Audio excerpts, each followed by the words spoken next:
The CBS Radio Mystery Theater presents...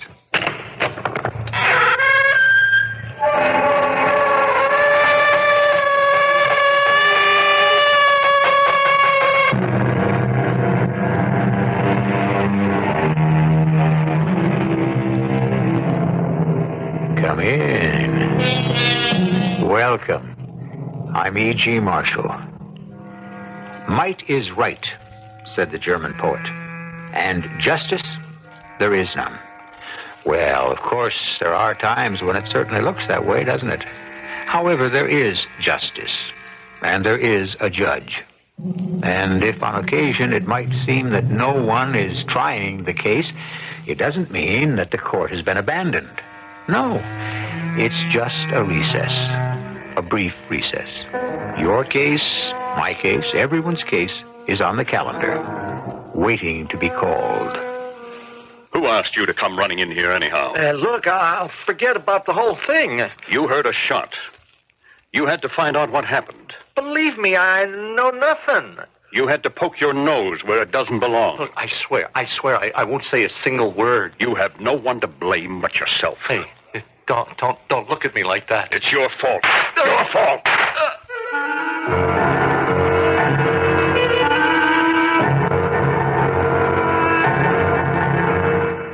Our mystery drama, The Ripple Effect, was written especially for the Mystery Theater by Sam Dann and stars Les Tremayne. I'll be back shortly with Act One.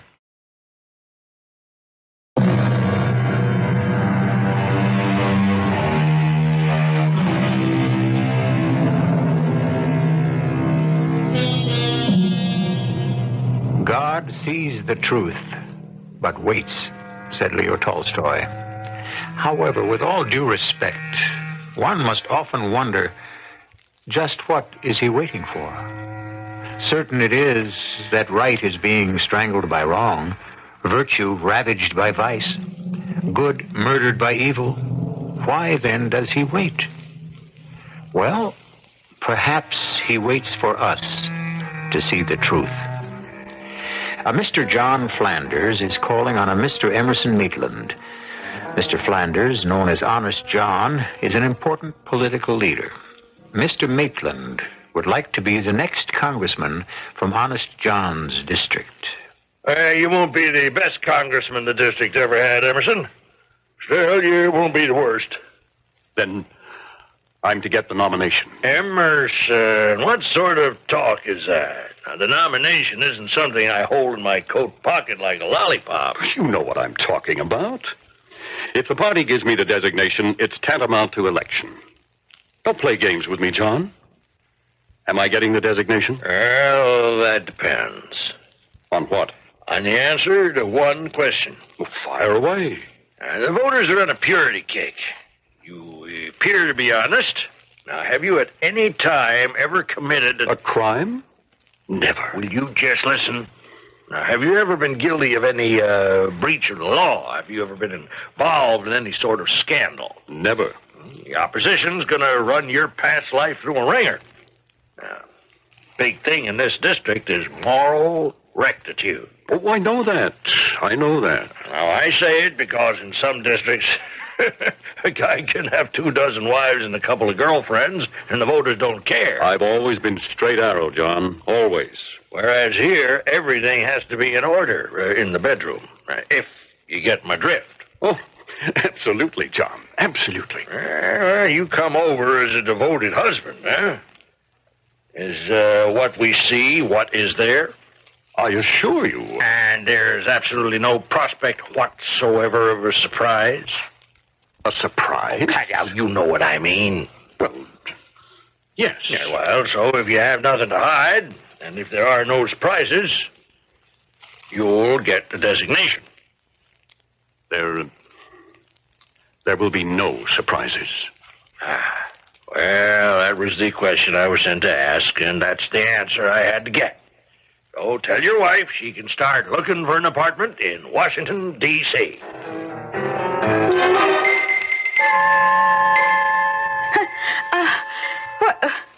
Who's there? Shut your mouth, sister. What are you doing in my apartment? You weren't supposed to be home. Who are you? What do you want? Don't yell. Now be calm and you don't have to get hurt. What do you want? I want to make this easy on both of us. What do you want? I want the letters. What letters? Oh, come on, will you? You know what letters. Now, look. One way or another, I get the letters. You can hand them over like a lady, and I take them like a gentleman. I don't know what you're talking about. The second way, I just knock you around till you see the light, like this. Oh, no, don't hit me. Yeah, it's up to you. Now, the letters. Now, won't you tell me what letters you're talking about? You know what letters? The letters that were written to you by Mr. Emerson Maitland. Emerson. Oh, those letters. Yeah. Oh, what if he wants them so badly? Why not? Sure. Just let me get out of bed. They're right here in this drawer. Now you're talking. Right here.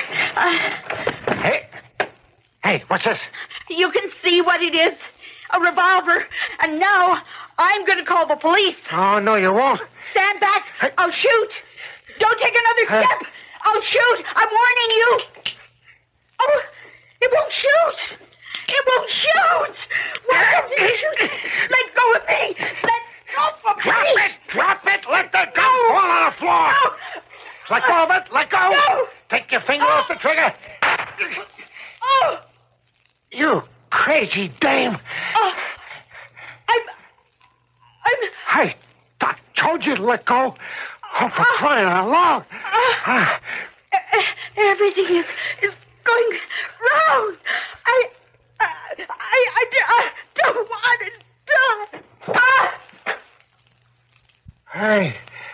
Hey, listen. What do you want to do that for? I don't want to kill you. I didn't.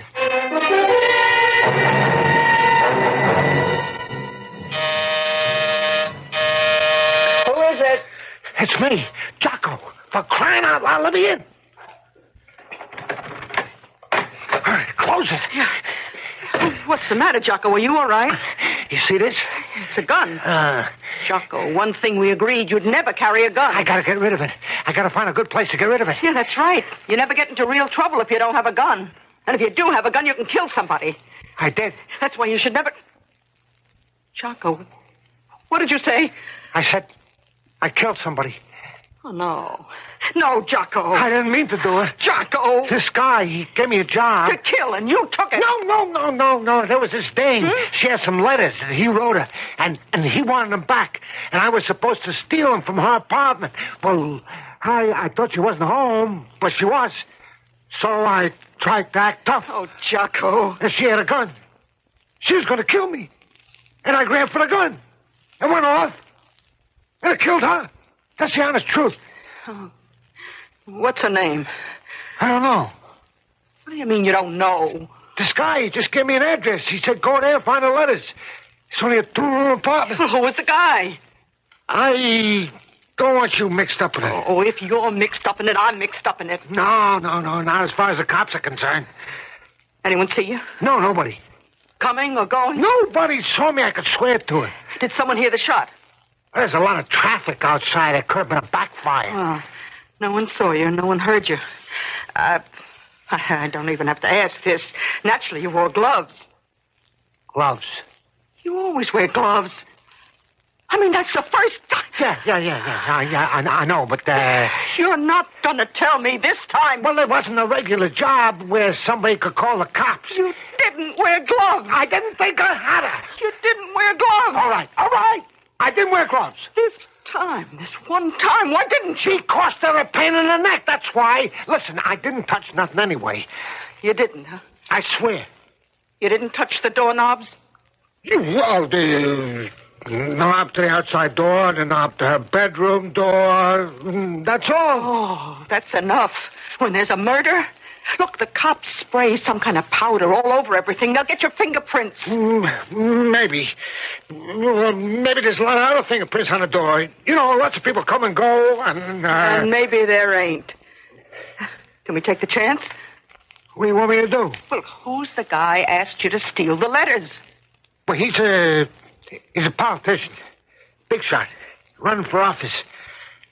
I ain't going to tell you another word. Well, then I'm going to tell you. Now, you get out of here right now. I go where? Mexico. What for? In case your prints are on the doorknob. You go to that place we went to last winter. Well, that takes dough. I got $200 in the house. 200? This is about car fare. Now, you go. I'll stay here. I'll send you more money. Now, give me the gun. What for? I'll get rid of it. That way I'll be sure. Oh, look, I can... No. It's an expensive-looking gun. You may try to sell it. Why, you think I'm that dumb, Lena? Yeah. Come on, hand it over.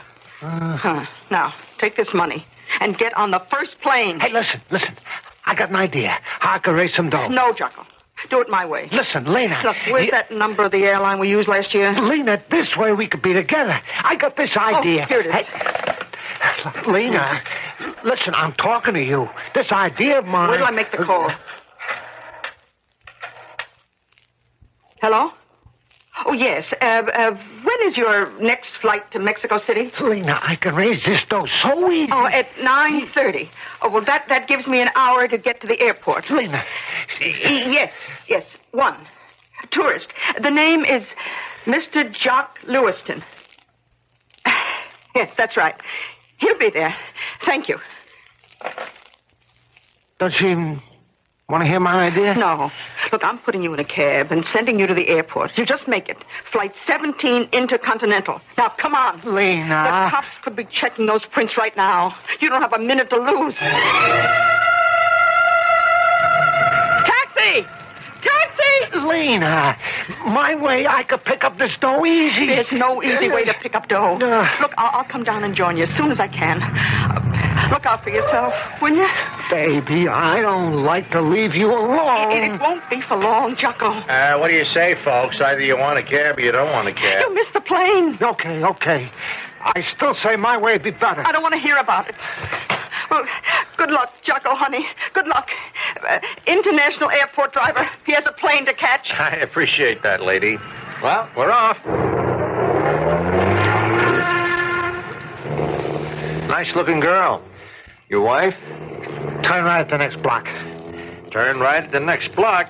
But that ain't the way to the airport. We ain't going to the airport. We're headed for 8640 Hudson Place. Hudson Place? That's the other end of nowhere. It's way out in the woods. And step on it. I'm running out of time. A young fellow like you got nothing but time.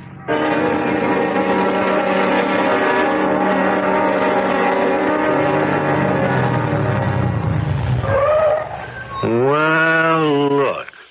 Who knew there'd be a house here? Square in the middle of no place. That is 8:35 on the meter. All right, wait for me. I'll be out in just a couple of minutes. Well, I got all night. The clock's running. Take your time, sport.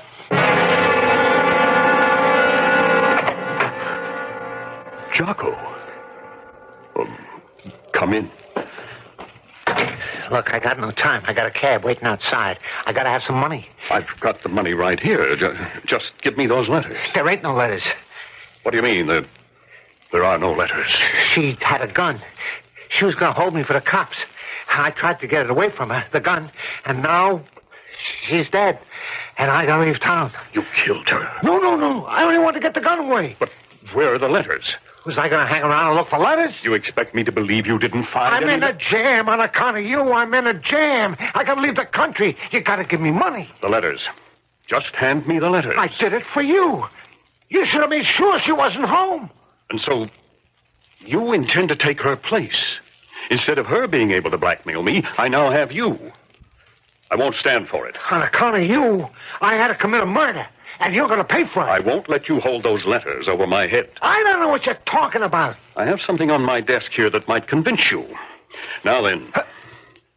Listen, Mr. Maitland. That gun don't scare me. You're a stupid man. It should.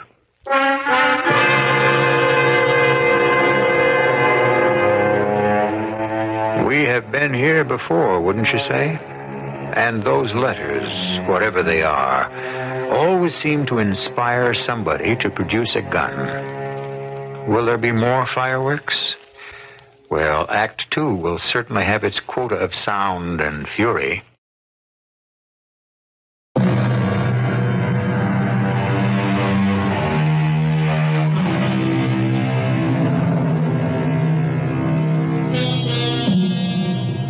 As the poet said, if you would write of love, carve your words on ice, scribble them on the sands, and speak of love only into the wind. Good advice, no? Well, a gentleman named Emerson Maitland put his words of love down on paper. A most foolhardy thing to do. But he thinks, apparently, that he can recoup with a gun. I want those letters. I don't have the letters. Don't force me to kill you. Hey, now, wait a minute. Don't be crazy. I'll count to 3. No. Don't shoot. Don't. I'll go get That won't do. Let me call a certain party. That's better. But I warn you, don't try anything. Now, look, I ain't crazy. At the first sign of a double cross, pick up the phone. Yeah, sure. Dial. No tricks. Why would I want to pull any tricks? Hello? Lena. Jocko, why aren't you on the plane? Listen, Lena. A guy's holding a gun on me. His name... Jocko! His name... Jocko! Jocko! Jocko! Jocko, what is it? Jocko! You're a fool. Why did you make me shoot? It didn't have to be this way. All you had to do was give me those letters.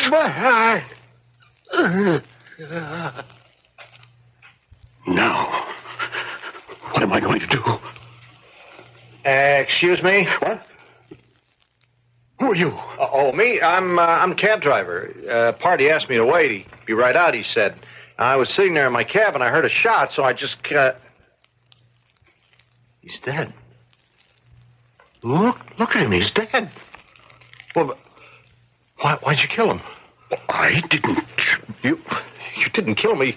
How can you say you didn't kill him? I didn't mean to kill him. Look, now, we got to call the police. Police? Yeah, that's what they're for. A murder is committed, you call the police. Now, where's the phone? Yeah, there it is. I see it. Keep away from that telephone. Why? You think we shouldn't report it?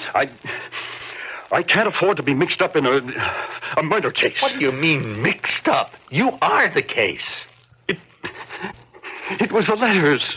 Letters? He was going to blackmail me. Oh, well, then, look, you'll get off. You got nothing to worry about. You kill a blackmailer, they let you go. But then I'd have to tell them about the letters. What letters? I wrote her the letters. Oh, I was a fool. I couldn't help it. Look, mister, the jury will take everything into consideration. But the voters won't. My dream, my life's ambition, to be a congressman, I won't give it up. Oh, I begin to see the picture. Look, now, you shouldn't have written such letters. I couldn't help it. I was so grateful to her, to Lolly. For 20 years, I've been married to a human iceberg. Do you know what that is? I can imagine. And I met Lolly. She was so vibrant, so alive, so loving. Well, you don't have to draw the picture. Those letters. You see, I had to get rid of Lolly because she could destroy my career. It might occur to her to use those letters. I couldn't take a chance. Look, you'll have to go into all this when the police get here, so why say it twice? Don't move. Hey, now, wait a minute. Wait, don't look at me like that. You insist on calling the police. Well, you consider it your duty as an upstanding citizen. Yeah, but I'm not a fanatic. If I allow you to walk out of here, you'll go to the nearest police station. Now, what do you mean, if you let me walk out of here? I'm in a very awkward position. I don't want to do this. Do what? But I'm trapped. I have no way out. Who asked you to come in here, anyhow? No, look, I can forget about the whole thing. You heard a shot. You simply had to poke your nose where it doesn't belong. Yeah, but I'll never say a single solitary word. It's your fault. You have placed me in an absolutely intolerable position. But believe me, I'm sorry. Am I supposed to let you ruin my career? Destroy my marriage? No, I wouldn't do that. I won't. You've got no one to blame but yourself. No, Mister, you're crazy. It's your fault. Don't shoot me again.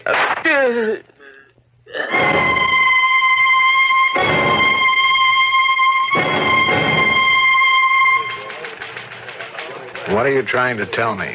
I'm trying to tell you, Lieutenant, it wasn't a case of somebody stopping the cab and pulling a stick up. It wasn't. No, sir, Lieutenant, it wasn't. What was it, Lena? My name is Miss Morgan. Okay, look, I admit Jocko was a small-time burglar. And this cab driver, Renfrew Kovacs, he was just a cab driver. So, two guys like them get knocked off, so what? They're nobody. Why should the cops knock themselves out? And we can only go by what we've got.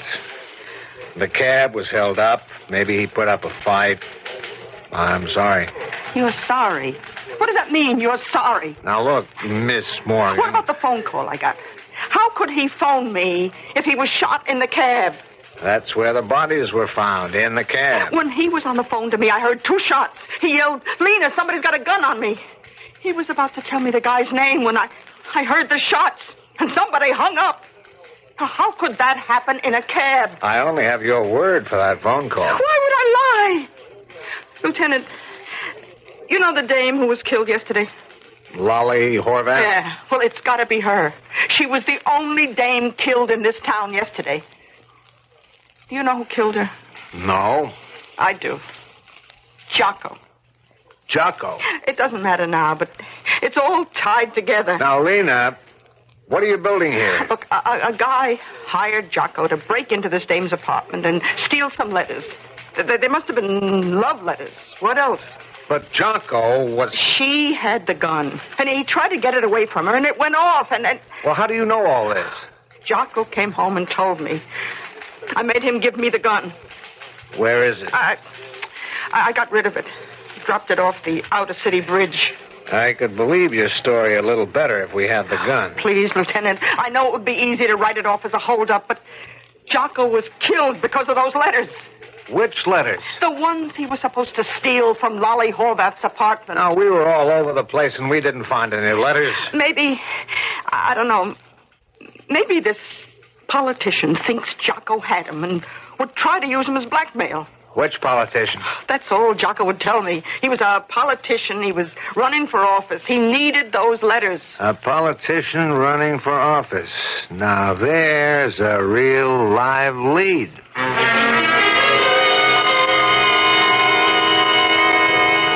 Evangeline? I'm home. So I see. I thought you'd stay at the lodge another few days. Well, that's just what I told the press. You know, it looked good in print. Congressional candidate goes away to commune with nature. To tap once again the basic well springs of life. I dare say. Day and a night of that is sufficient, believe me. Anything interesting happen while you were up there? Oh, what could happen? Well, something happened back here in town. Oh? A friend of yours died. I should say a former friend. I should also say, she didn't die. She was murdered. She? Lolly Horvath. Oh. She evidently surprised a burglar in her apartment. Oh, I'm sorry to hear that. I knew you would be. Evangeline, that's been over and done with for more than 5 years now. I wonder why she was murdered. Well, didn't you just say she surprised a burglar? Did I? Well, the newspaper account isn't quite clear. What was the burglar looking for, I wonder?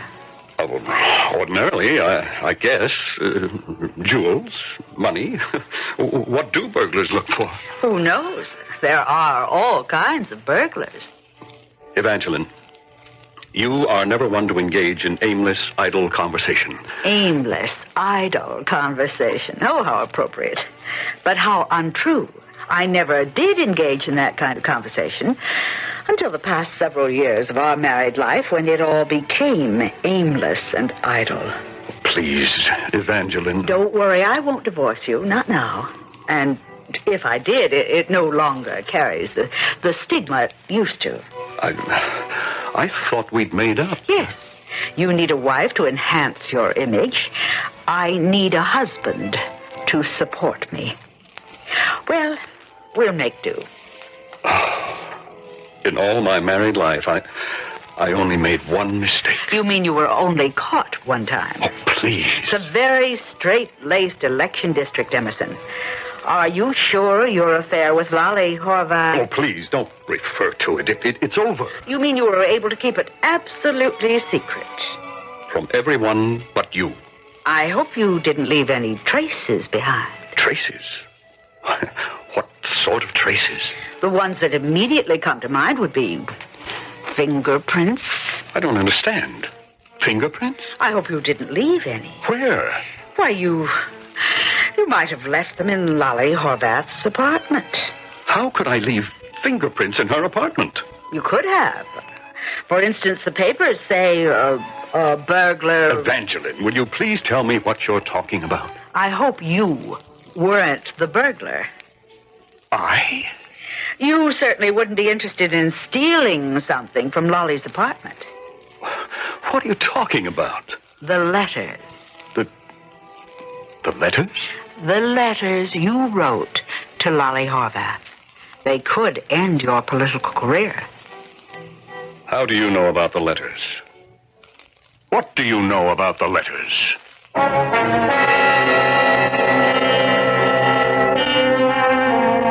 Obviously, we are dealing here with a man of letters.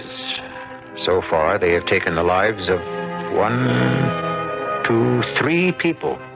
And every time Mr. Emerson Maitland gets a certain tone in his voice when the letters are being discussed, we have another homicide. Did you detect that familiar tone again? Well, very soon we arrive at the moment of truth, which is, of course, the third act.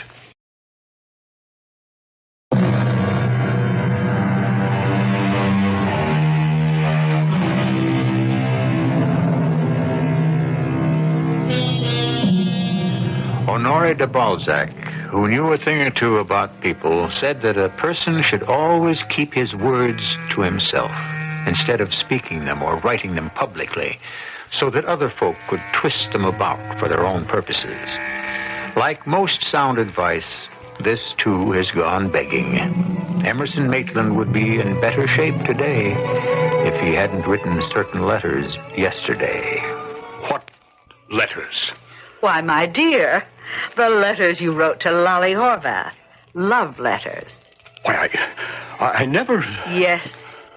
You never what? Never wrote her love letters? How did you know? That will have to be my own little secret. Evangeline, those letters, they could ruin me. I know. Do you have them? Why? I want to know. Oh, it's delicious. I longed for revenge, but I didn't even know what I meant by revenge. For example, the fact of the letters could end your political career. Evangeline, I would make a splendid congressman. I could help our nation. The existence of those letters could even have you indicted for murder. You would have a motive for killing Lolly Horvath. What are you going to do? I don't know. This is rare brandy, fine wine. This is to be sipped and savored. Please, Evangeline. I may do something. I may do nothing. I'll make it up to you. I'll make everything up to you. I dare say you will before I'm finished with you. Good night.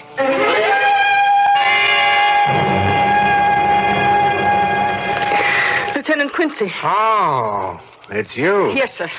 Look, I've got an idea. Now, look, Miss Morgan. No, Lena's okay. Listen, Jocko said some big politician who was running for office hired him to get the letters back from Miss Lolly Horvath. What letters? So when he came home after he killed Miss Horvath... If he killed Miss Horvath? He said he could raise some dough, which had to mean he'd go to this big politician's place and get it. You don't have an ounce of fact yet, Miss Morgan. Call me Lena. So, he went there. The big politician may have been afraid Jocko was holding out on the letters. If there was such a thing as letters... And killed Jocko. So why was the cab driver also dead? He had to kill the cab driver, too. Otherwise, the cabbie could have called the cops. Very good, excellent. Then he puts both their bodies back in the cab and drives them off to the place where they were found. And that's exactly the way it happened, Lieutenant Quince. I'm sorry. Look, a big politician running for office in this district. Okay, we got 2 guys running for Congress, 2 guys running for the state senate, 2 guys running for the assembly, and 2 guys running for city council, 3 guys running for judge, okay? If that's what it is, that's what it is. That's 11 big politicians. Now, one of them was tied up somehow with Lolly Horvath. Now, that's where it comes unstuck, Lena. We've run out of string on her boyfriends, and none of them's a politician. But this could have been years ago. We went back, way back. You could have missed. Look, Lieutenant, you want to get rid of me for good? You do this. I can't do it. I need you to do it. I say Jocko called me from the house of a big-shot politician who was running for office. But we've been through that. It was 10 o'clock, night before last. Now, you have the phone company. Check the records of each of those 11 guys. See who made a phone call to my number at that time. There's your proof. Proof?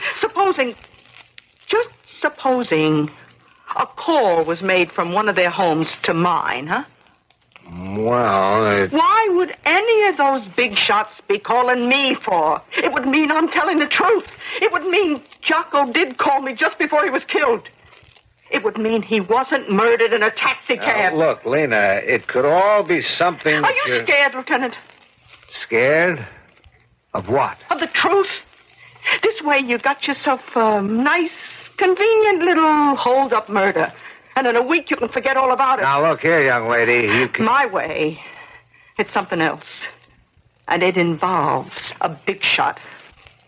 And maybe you don't want to tangle with it. Well, even if the record shows a phone call was made from one of those guys' houses, that still doesn't have to prove anything to a jury. No. But it proves it to you. And you're a good cop. I know you, Quince. If you don't run this lead down, your conscience will bother you for the rest of your life.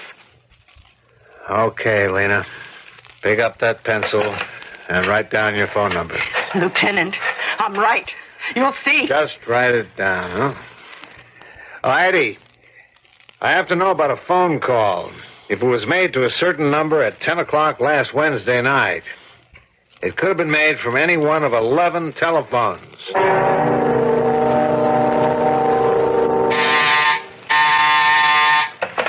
Lieutenant Quince. Yeah. You're kidding, Eddie. You mean a call actually was made to her number? I told you. Quiet. From where, Eddie? A phone registered in the name of Emerson Maitland at 8640 Hudson Place. He did it. Thanks, Eddie. He did it. He's the killer. He's the politician. Maitland. Oh, what are you waiting for? Why don't you go and arrest him? On what charge? On what charge? Murder. Lena, just because it shows the call was made doesn't prove... What are you backing down now for? I told you Jocko called me and was killed. Well, here's the number. All right, Lena. But it's not going to be easy. But the call, there's a record of the call. Yeah, but there's no record of what was said or that Jocko made it. And none of it can hang together unless we find the letters.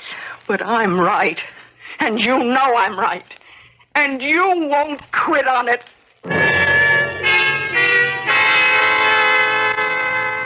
A police detective? Well, this is a surprise. May I come in, Mr. Maitland?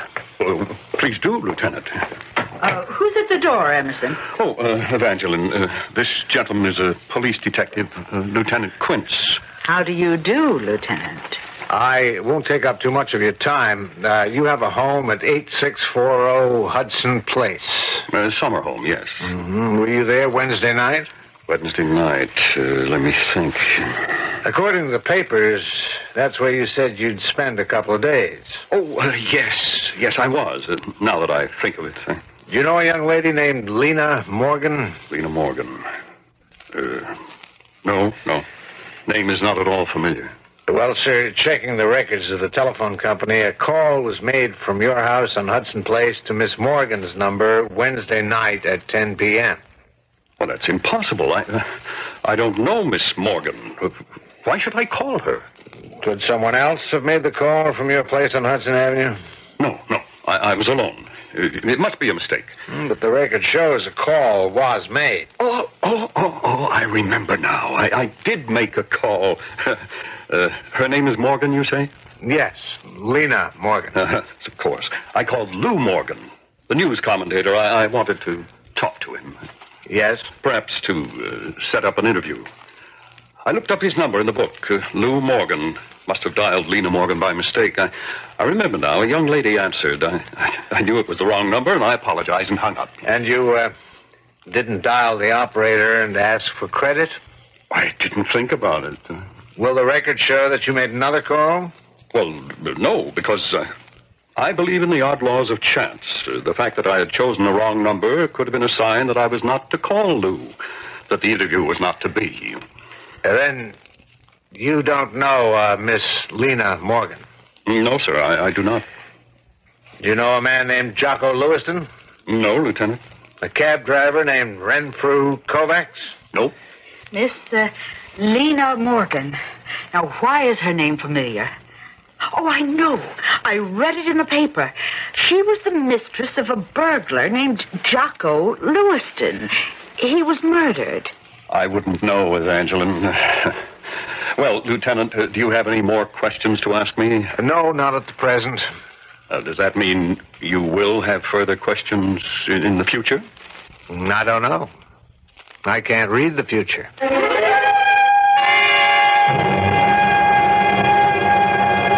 Why isn't he under arrest? He claims he called a wrong number. But it's a lie.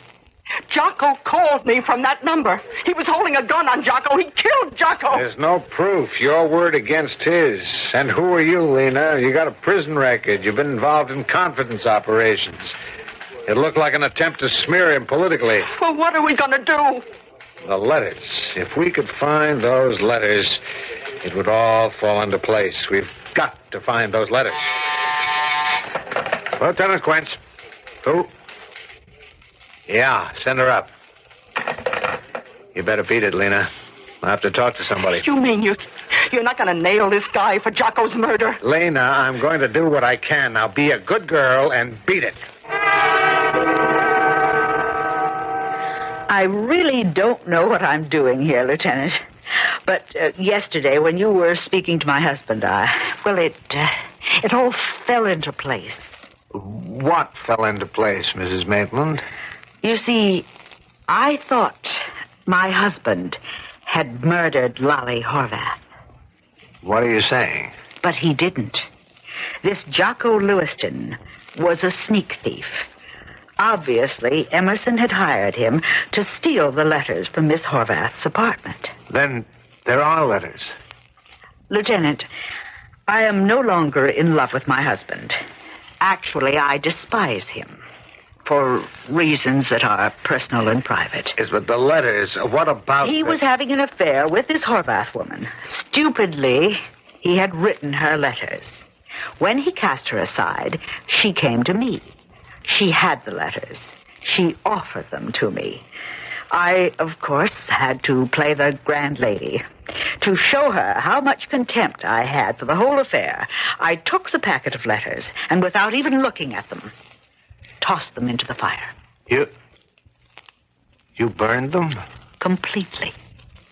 Of course, he didn't know that. Still doesn't know it.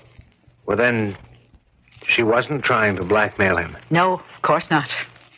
But his mean little mind immediately assumed she might. And he must have hired that poor sneak thief to steal... But the letters are gone forever. Yes. I had to come here to tell you.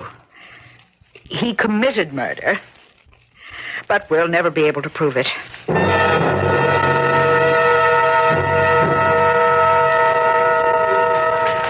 I thought you went home. I recognized her from the papers. I stood by the door. I heard the whole thing. Look, I know how we can get Maitland. Without the letters, we've got nothing. I said I know how to get him. Yeah? You want to be at my place at 7:30? You'll be able to stop a murder. Are you going to do something against the law? Yeah. That's why you ought to be there. To stop me.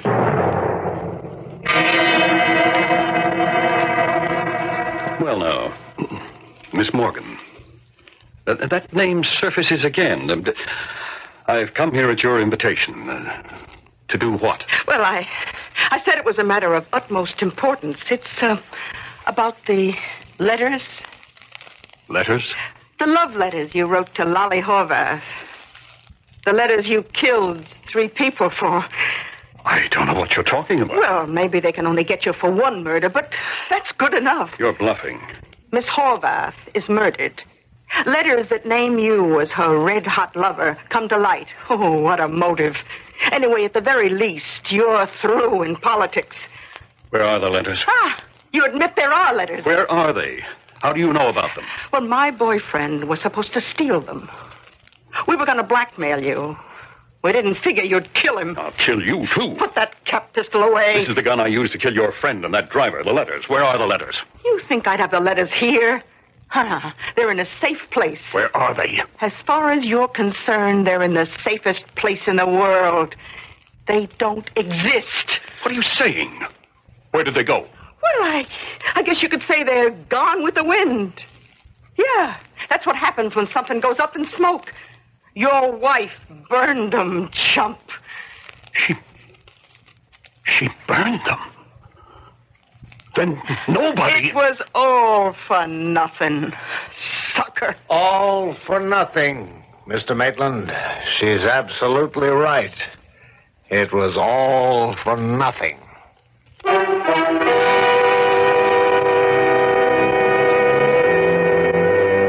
We could have had the perfect crime, the absolutely unsolved murder case. But as the legend goes, the killer always leaves a clue. And sometimes it isn't even a physical, tangible clue either. He leaves a bit of himself, of his personality. And this is what cries havoc.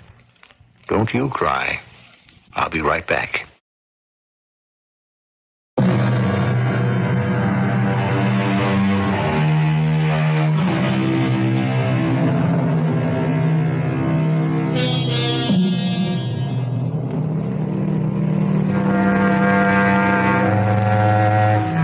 This has been a story about the ripple effect. Drop a stone into a pond. Notice how ripples form to transmit energy from the center to all sides. And underneath, that single force displaces and creates other forces. And an entire universe of dependent activity comes into being, all from a single action. Thus, one accidental murder leads to another, and a third. And lives are upset and displaced.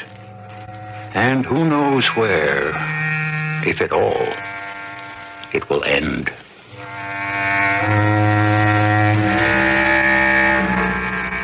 Our cast included Les Tremayne, Robert Dryden, Martha Greenhouse, Earl Hammond, and Bryna Raeburn. The entire production was under the direction of Himan Brown. And now, a preview of our next tale. I am youth. I am beauty. I am a creative person. I am light and love and everything harmonious. I am in tune with the universe. I am everything that is good. I am that truly remarkable human being, myself. A precious thing to be. Separate and unique. I am a goddess. This is E.G. Marshall inviting you to return to our Mystery Theater for another adventure in the macabre. Until next time, pleasant dreams.